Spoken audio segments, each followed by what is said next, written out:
A mulher é sempre uma força muito importante nas lutas do PT.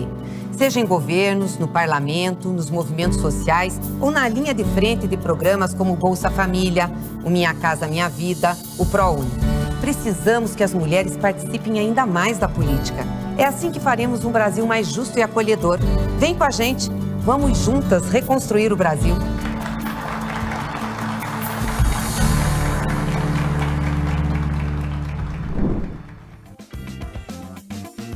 Nesta sexta-feira, jornalistas Ana Clara Ferrari e Agnes Arruda se encontram para falar sobre comunicação em tempos de campanha eleitoral. Olá, pessoal. Meu nome é Ana Clara Ferrari e eu vou fazer a mediação da nossa conversa. Eu sou jornalista, pós-graduada em gestão pública, trabalho com comunicação há mais de 15 anos, tenho passagem por grandes veículos como o Globo e Band News e atuei na Prefeitura de São Paulo. Hoje, eu integro a equipe da comunicação da Secretaria Nacional de Mulheres do PT. E o nosso bate-papo de hoje vai ser com a querida Agnes Arruda, jornalista, professora universitária, mestre e doutora em comunicação e autora do livro O Peso e a Mídia, As Faces da Gordofobia. E convidamos vocês, candidatas às mulheres do PT, para assistirem às 4 aulas do nosso bloco, para já estar preparadas para o debate que a gente vai fazer aqui. A aula 1, com a querida Agnes, que está presente aqui, sobre comunicação e feminismo. A aula 2, que foi com a Daiane Hitch, como escolher tema para as redes sociais. A aula 3, com Larissa Gold, também jornalista, sobre mulheres em imprensa. E a última aula, que vocês acabaram de assistir, que foi comigo, sobre como o machismo tenta impedir as mulheres de entrar na política. Para você que assistiu todas as aulas, vocês vão perceber que na maior parte delas, a gente percebe o esforço permanente do patriarcado em criar as bases fundamentais para o sentimento da inadequação da mulher ao espaço político. Em síntese, o ideal sempre vai ser um homem. Um dos principais instrumentos utilizados, principalmente na comunicação, é o artifício do padrão de beleza. Mas esse padrão de beleza é um nome bonito, né, para abrir espaço para violências históricas contra as mulheres, como o racismo, a gordofobia, o assédio moral, o assédio sexual e até a precarização da profissão. A Larissa trouxe aqui um dado importante sobre como as mulheres jornalistas ganham menos do que os homens, porque para elas bastaria apenas ser bonita, né? Elas não teriam que fazer tanto esforço assim em relação aos homens. E isso abre um espírito de permissividade, de baixeza nos ataques. Então é que como se você é mulher, vale tudo. Atacar dimensões concretas e subjetivas da sua existência, independentemente do projeto político que você defende, porque discordar faz parte do processo democrático, mas quando se trata da voz de uma mulher se colocando no espaço público, a gente já viu que o bagulho é bem louco. E aí, falamos ao longo da semana também sobre as raízes desse mecanismo, e apontamos para você, candidata Mulheres do PT, como é possível minimizar os efeitos desses ataques, preparar as candidatas, disputar o espaço de proposição e projeto político na grande mídia e nas redes sociais, identificar, vacinar e combater fake news. E agora, a gente vai para a nossa questão 1, para a gente debater aqui com a Agnes. O processo de construção do ideário de que o espaço político não é adequado às mulheres foi esse lugar de encontro em todas as nossas aulas. De que forma, então, esse momento eleitoral, entendido como um momento em que as pessoas estão mais abertas a falar sobre política, principalmente política institucional, como esse momento pode ser encarado como uma janela de oportunidade para fazer a disputa ainda mais intensa dessa desconstrução? Bom, Ana, a gente sempre fala sobre o quanto as discussões e as pautas, as questões que as pautas trazem para a gente, não podem ficar restritas apenas a determinadas datas comemorativas. No entanto, é a partir de determinadas datas, de determinadas épocas, que a gente pode pautar e disseminar algumas discussões, e a participação da mulher na política é uma delas, né?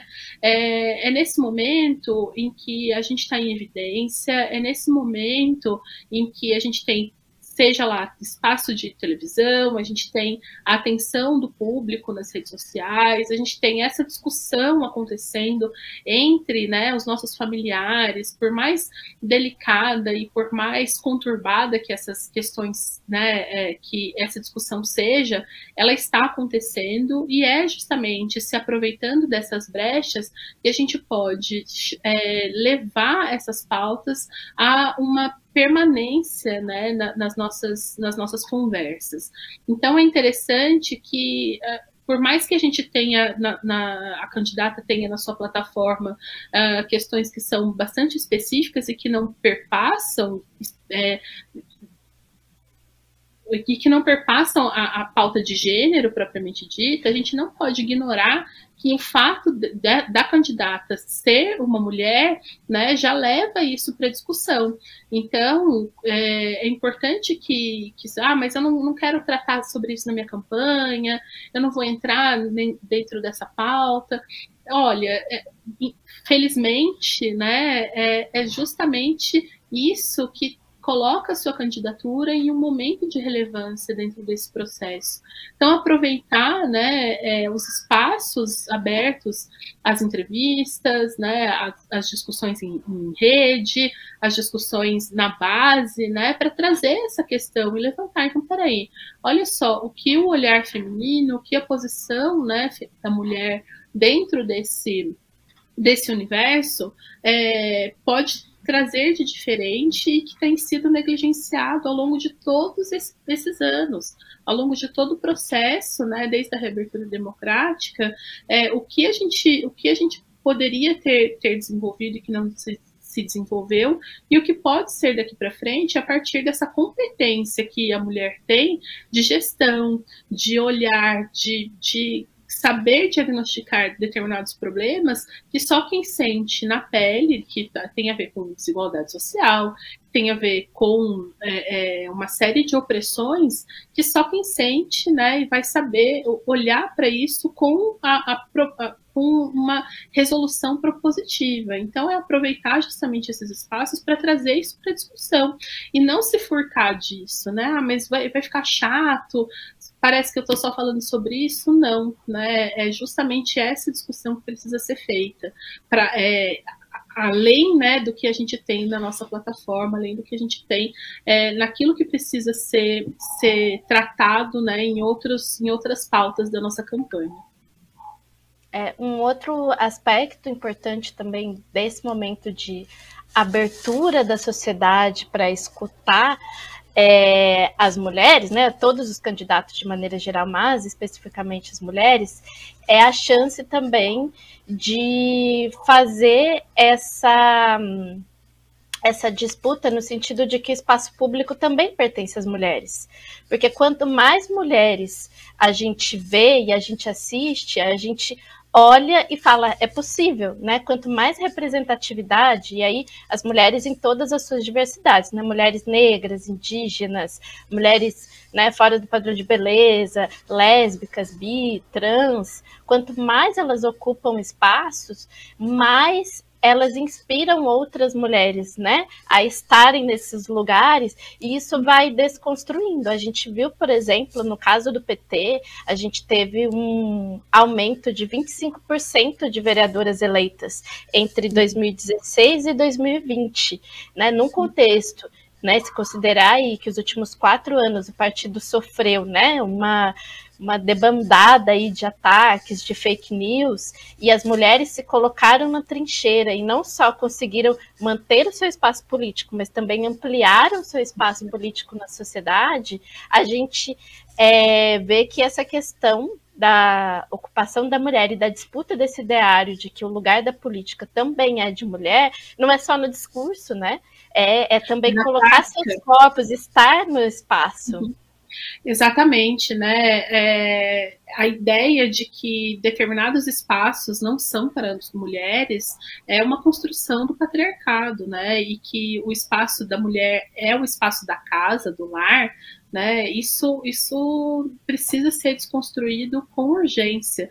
Foi ampliada essa participação, mas ela ainda não representa o que são as mulheres na sociedade brasileira, né? Então, que chefiam, né, as suas famílias e que estão no mercado de trabalho ganhando menos e que estão fazendo, né, ocupando papéis e acumulando funções que não chegam dentro desse espaço da política. Então, a representatividade, né, e assim, na minha aula eu falei um pouco da diferença de representação e representatividade. Enquanto a representação midiática, ela cai, né, como uma luva aos interesses do patriarcado, a representatividade é essa que é feita a partir de quem genuinamente, né, está ali como alguém com quem as outras pessoas se identificam. Então, quando eu consigo me identificar, quando eu consigo me ver numa tela, quando eu consigo me ver num posto, né, de relevância, eu consigo vislumbrar que esse lugar também me pertence. Né? Então, é muito importante, é muito necessária essa presença, essa participação e essa fala. Exato.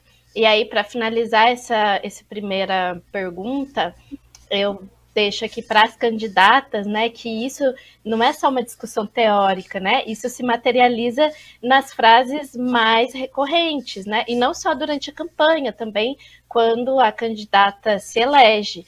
Então, você devia estar lavando louça, você se colocou nesse espaço, então aguenta o BO, né? Aguenta a violência, aguenta o assédio, porque você que quis estar aqui. Então, isso não é só, né, todo esse debate que eu e a Agnes estamos trazendo aqui, é para você entender as origens, né, dessa violência que parece gratuita e que não é, né, na verdade ela vem para justamente determinar o lugar estratégico da mulher na sociedade, e ela está respondendo aí a esse ideário de qual é o lugar que nós devemos ocupar na sociedade. E agora, na questão 2, a gente vai falar sobre o sentido mais prático, né? Porque as mulheres candidatas, elas, né, têm que estar afinadas com o conteúdo teórico, mas também tem as questões do dia a dia, tem uma campanha para tocar e para ser vitoriosa, e é isso que todas nós queremos, né? Então, no sentido mais prático, a Larissa falou um pouco sobre isso também na questão da imprensa. Então, as mulheres candidatas devem estar se perguntando como eu monto uma equipe, né, de comunicação. Então, tem media training, assessoria de imprensa, social media, analista de redes, uma pessoa para cuidar de dados. Toda essa estrutura é realmente imprescindível, né? Que formato de investimento em equipe de comunicação? Do mais básico ao ideal, as candidatas podem pensar a partir do tamanho de cada tipo de campanha. Então, o que elas precisam levar em consideração, né? Lembrando também, aí dentro do quando a gente fala em investimento, a gente está falando de aporte de recursos da campanha também, né? Recursos humanos e recursos financeiros. E aí lembrando que esta é a primeira campanha que o TSE liberou 100% do fundo partidário para patrocínio em redes sociais. Então, o que elas precisam levar em consideração? Da equipe ideal até uma equipe mais básica para ela garantir uma campanha minimamente estruturada aí nas eleições para 2022.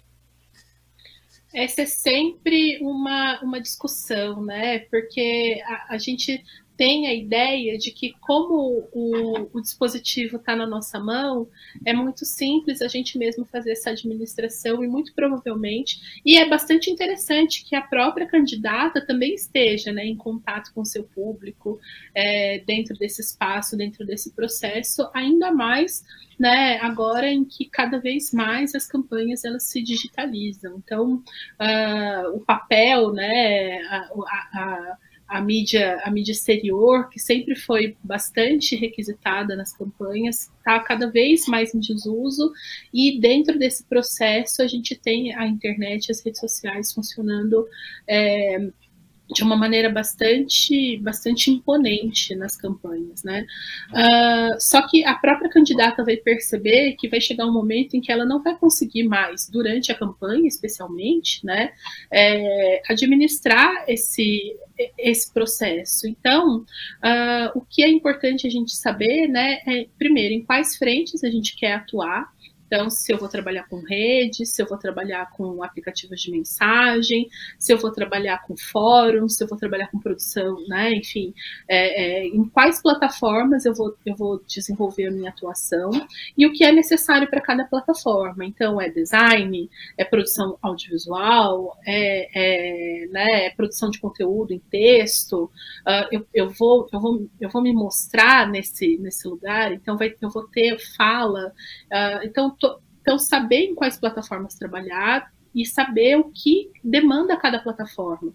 Então, é ótimo, a gente, eu quero estar em todas, legal, mas estando em todas, né, a gente tem condições de produzir conteúdo para todas, né, então eu vou fazer dancinha no TikTok, eu vou fazer textão, então onde que eu vou atuar, porque aí a gente começa a ver o perfil dos profissionais que eu preciso trabalhar, e é imprescindível que a gente tenha uma gestão estratégica disso, então que se conheça exatamente a necessidade e as potencialidades de cada uma das plataformas, que se saiba avaliar, né, as estatísticas que elas devolvem para a gente e que se possa também ter uma gestão estratégica justamente desse patrocínio.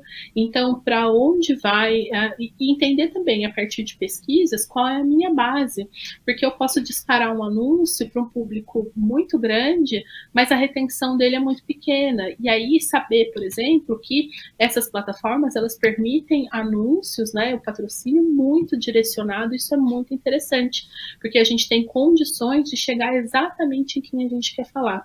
Não se trata de convencer quem já está convencido, mas se trata de chegar em pessoas que não conhecem o nosso trabalho, mas que têm o perfil, né, que a gente sabe que vai chegar e que vai alcançar. Então, é importante você pensar nessa gestão, né, de social media, né, de mídias sociais, com alguém que, e isso, bem ou mal, é uma característica da profissão da comunicação. Hoje, os profissionais, eles acabam sendo multimídia e multiplataforma também, mas que tem alguém que tenha essa habilidade, texto, foto e vídeo, para poder produzir esse conteúdo para você, e mais importante ainda, que esteja alinhado ao seu discurso, porque essa pessoa vai falar por você nas redes sociais, né? Então, além disso, uma pessoa que cuide da sua imagem perante o público, né? Que esteja observando as suas necessidades, de como você fala, de como você se comporta, de que objetos você carrega, de que, né, inclusive a roupa que você usa. Não é, né, uma questão de plástica e de mudar a sua personalidade para aparecer nas câmeras, mas é a partir de qual é a sua personalidade, otimizar isso para que ela, de fato, transpareça ao público e não outra coisa, né? E trazer dentro desse processo. Então, acho que gestão de redes sociais, produção de conteúdo, né, uma assessoria de imagem e de imprensa, né, que vai trazer, também fazer essa relação e pautar, né, quais são as suas propostas e quais são as suas características que te fazem a candidata ideal para o cargo que você está disputando. Acho que o caminho é por aí. E para o público ao qual ela está se direcionando, né? Porque a gente tem diversos perfis, né? Temos candidatas jovens, temos candidatas lésbicas, temos candidatas negras, temos candidatas indígenas, né? E a pauta identitária, isso é importante falar, né? Se a pauta identitária, ela faz parte da sua discussão, né? A gente falou da questão de gênero, né? Que não necessariamente faz parte da discussão, mas ela está na discussão justamente por se tratar de uma candidata, mas em muitos casos as questões identitárias elas são a própria pauta. Então, com isso, é muito mais assertivo a gente saber desse público a partir dessa pauta e a gente consegue direcionar, isso é o mais importante. E não é papel jogado na rua que resolve, né? Então, isso é bastante interessante, pensar nisso estrategicamente. Exato. E um ponto importante que a Agnes trouxe aqui também é que não basta investir em anúncio, né? É preciso ter um profissional que saiba justamente utilizar esses recursos de forma inteligente, de forma a atingir as pessoas com quem a candidata quer dialogar. E do ponto de vista da estrutura da campanha, né, é importante que essa equipe de comunicação, e aí a depender do tamanho, das possibilidades de se montar uma equipe, é importante que a assessoria de imagem / assessora de imprensa, o ideal é que se tenha uma pessoa para cada uma das funções, tá, gente? Nós estamos trabalhando aqui com diversos perfis de candidatura, certo? E aí pensando que é importante também que se tenha uma coordenação de campanha, que não necessariamente é assessora de imprensa, pode ser, mas o ideal é que se tenha uma figura que vai fazer parte do núcleo duro e estratégico da campanha, que está profundamente conectada com a diretriz política da campanha, que esse é um outro ponto importante para trazer aqui, que não existe comunicação se não há uma diretriz política muito bem definida. Porque geralmente há uma expectativa de que o retorno da comunicação é que vai direcionar as diretrizes políticas da candidata. E isso não faz sentido. É exatamente o oposto. A candidata tem diretrizes políticas muito bem definidas, a plataforma que ela vai escolher, que inclusive esses pontos foram debatidos na primeira semana de formação para candidatas, foi justamente como se fazer isso, e é a partir disso, né, que se dá a linha de comunicação estratégica da candidata. Então, essa figura da coordenação de comunicação é muito importante, porque é essa figura que vai coordenar a equipe, seja ela gigante, com 10 pessoas, que é muito comum, seja ela formada por 2 pessoas também, que é a figura mais básica, né? Alguém para conteúdo e outra para fazer toda a parte de gestão de mídias sociais. É importante que se tenha essa figura. Geralmente é uma pessoa com mais experiência, que já tem trajetória de campanha, né? Tem uma relação de confiança e lealdade muito grande com a candidata e que vai, né, tocar essa linha e fazer um papel também que é muito importante a candidata ter em mente, que é a gestão de crises, né? Então, ser a candidata mulher estar sujeita a fazer muito mais gestão de crise do que um candidato homem na mesma situação e disputando o mesmo cargo. Então, você, candidata, tem que olhar para essas variáveis, né? Sentar e definir qual que é a sua diretriz política, com quem você quer conversar e quais as plataformas respondem a esse público com quem você quer conversar. E aí o tamanho da sua campanha, você monta a equipe a partir dessas informações gerais que a gente trouxe aqui para você. Bom, agora a gente vai falar sobre a questão 3, que também é muito importante, que é a relação, né? Nós, ao longo dessas aulas, nós fizemos uma reflexão importante sobre a combinação entre gênero e fake news, né?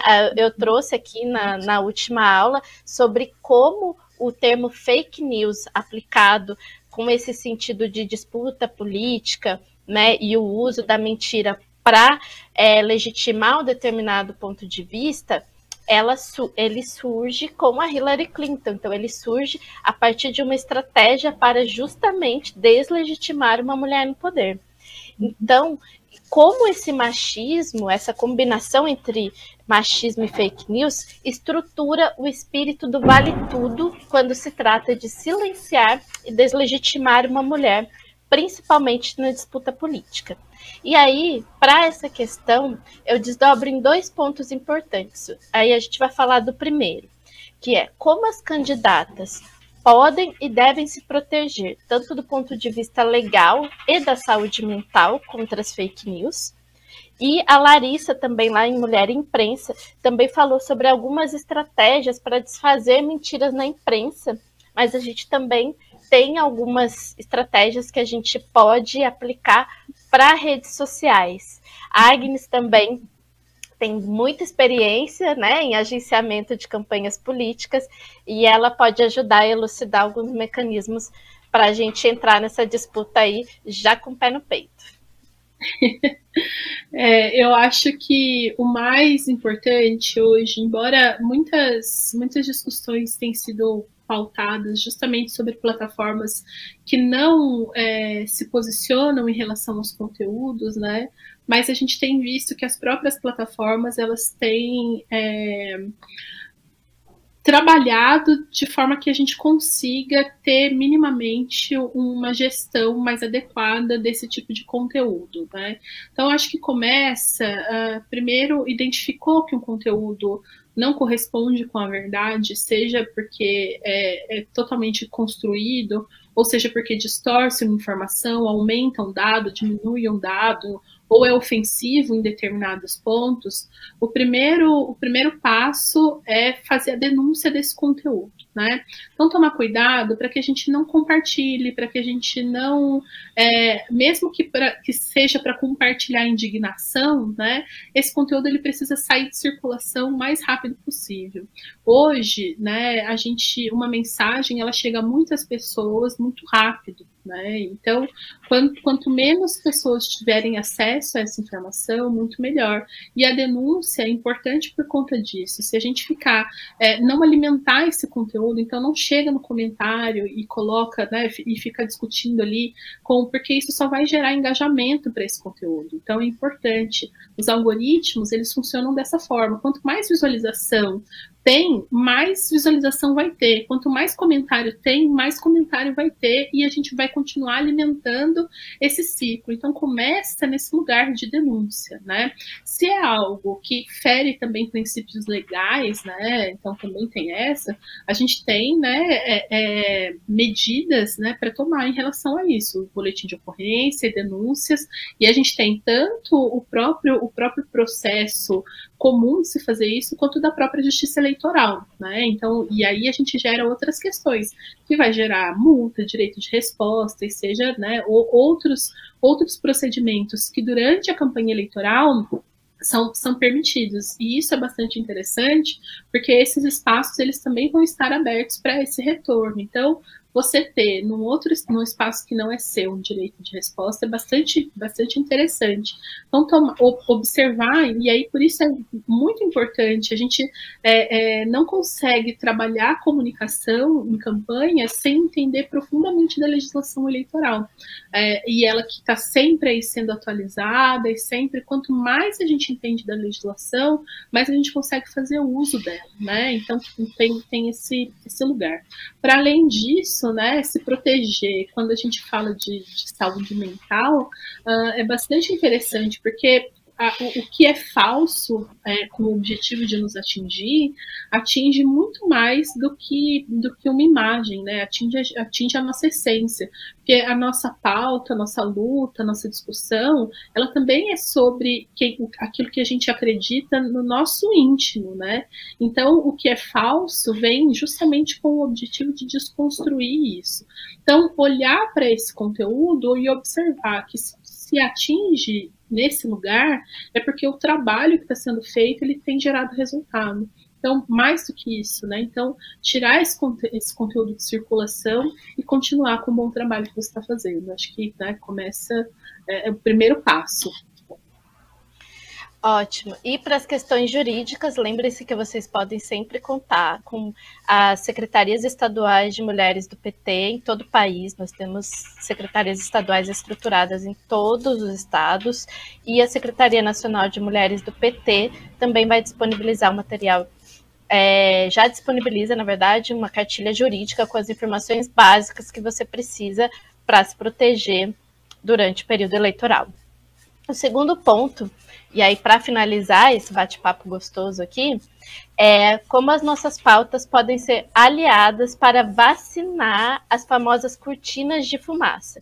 Tanto as pautas do projeto político que defendemos, como comida na mesa, o aumento do custo de vida, e quanto das pautas relacionadas aos direitos das mulheres, né? Porque esse é um outro ponto importante também, porque eles usam do machismo para silenciar os projetos políticos e as pautas importantes que nós defendemos para a reconstrução do Brasil. E como é que a gente pode justamente, né, dentre toda essa disputa, fazer com que as pessoas entendam que as pautas feministas não são pautas que beneficiam apenas as vidas das mulheres, né? As pautas feministas, elas constroem um mundo melhor para as mulheres, que, consequentemente, é um mundo melhor para todo mundo. Ana, isso tem eco com a segunda questão, né? Quando a gente tem uma coordenação de campanha, né, bastante estruturada e alinhada com a candidata, a gente consegue ter uma coordenação de comunicação também com esse alinhamento. Isso feito, né, o planejamento estratégico do que né, esse conteúdo, ele se torna muito mais adequado para que a gente possa pautar e não ser pautado. Então, para que a gente não fique respondendo a ataques, a perguntas, mas que a gente gere questionamentos. Então, acho que um caminho legal de uma campanha é gerar questionamentos. Por que ninguém está falando sobre determinadas coisas que são tão fundamentais para a nossa sobrevivência, né? Por que a gente não fala sobre determinadas questões, né? Olha, eu estou falando sobre isso, eu estou olhando isso. Então, fazer com que as pessoas olhem com o nosso olhar. Isso a gente faz com uma campanha muito bem estruturada. Então, qual é o seu propósito? Qual é a sua linha editorial?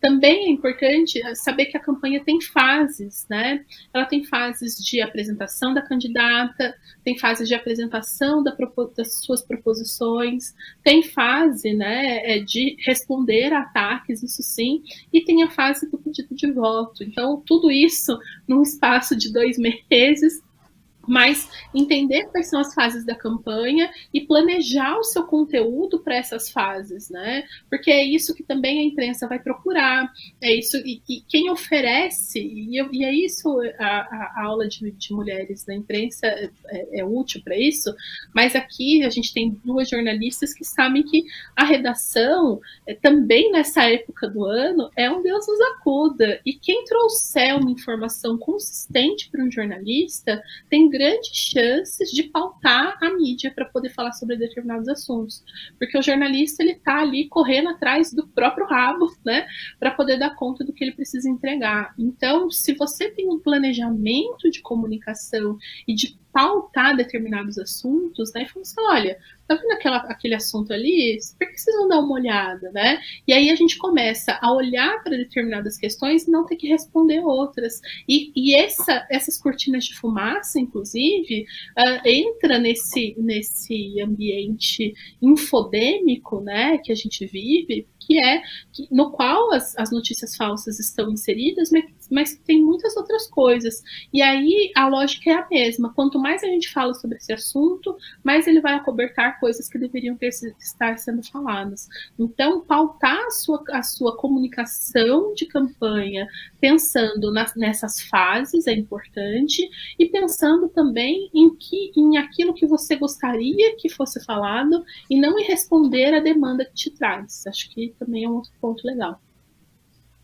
Exatamente, né? A gente teve aí uma campanha em 2018 em que a gente ficou rodando sobre um determinado tema específico, tentando desfazer algo muito pontual, sendo que, né, se tratava de uma crise muito generalizada e da instauração, né, da completude de um golpe que tinha começado a se dar em 2016. Então, candidatas, fiquem muito atentas a isso que a Agnes falou, tenham muita confiança no projeto político que vocês têm para o país. Acho que essa é a principal estratégia de comunicação para esse ano, né?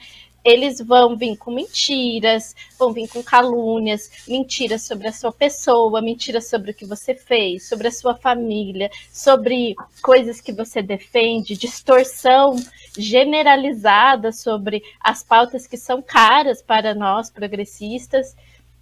Então,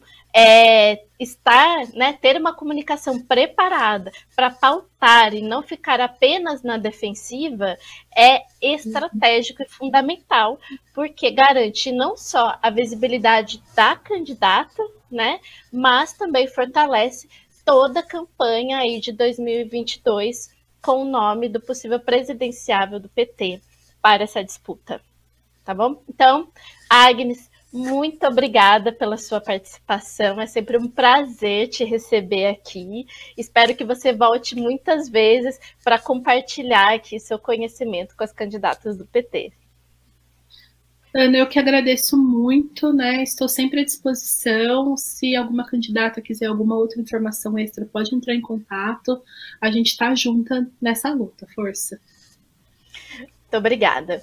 E você, querida candidata do PT, você pode contar com a Secretaria Nacional de Mulheres do PT para ter acesso aos materiais que você mais precisa: cartilha jurídica, calendário eleitoral, o código eleitoral e muitos outros materiais. Você pode entrar na nossa plataforma elasporelaspt.com.br. Vai ter o link aqui na descrição. E você pode contar com a gente. Espero que tenham gostado dessa semana. Um grande beijo e até a vitória. Esta semana o TV Elas por Elas Formação Eleições trouxe dicas para ajudar as candidatas a otimizarem a comunicação em suas campanhas. E na próxima semana o tema será Cultura, com Ana Terra e Inês Magalhães. Anote na sua agenda, de segunda a sexta-feira, às 4 da tarde. Reveja esta e outras aulas na playlist TV Elas por Elas Formação, no canal da TV PT no YouTube ou em formato de podcast no Spotify.